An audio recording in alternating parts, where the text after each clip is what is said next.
Seš váji.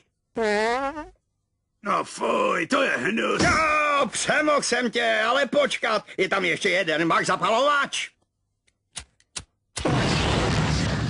Když si neposlouchej svoji sestru, když si strčíš prst do krku, zvracet nebudeš.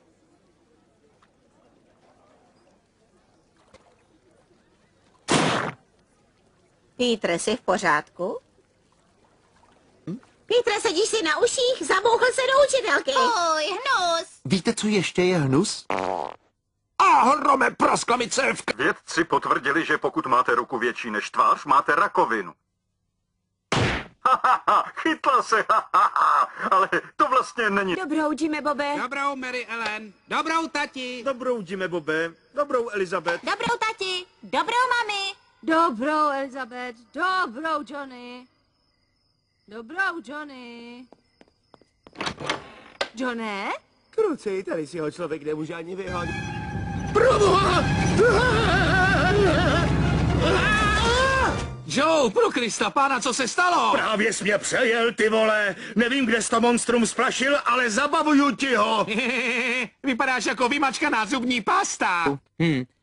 Mně to se stavebnicema nikdy nešlo, jako když jsem si postavil ten holící strojek. Přilepil jsem fůru žiletek k tomuhle obyčejnému větráčku a díky tomu ušetřím spoustu času.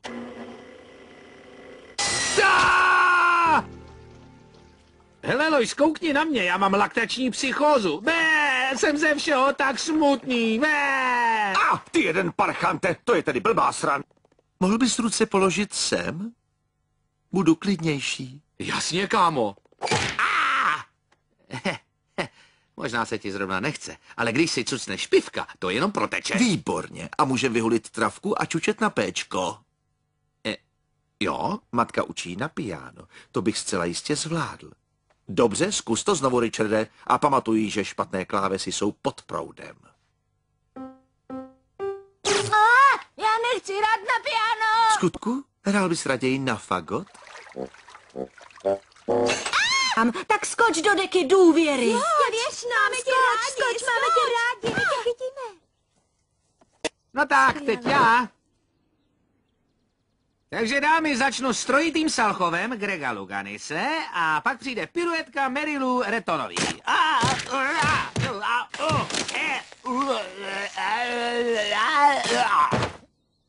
Jiný. Asi by měl vzít i nějaký peníze. Víš, že někde prostě kreditky neberou. Ale pane, já chci opravdový peníze, kreditku vám vzít nemůžu. Jo, chápu, jenom hotovost, co? Aby tě nevyhmátli, co? Tak co tu máš? Trávu, koks, herák, perník, háš, houbičky a nebo éčka. V naší čtvrti? Tak to teda ne. Zádu. Já taky jednou na střední pracoval.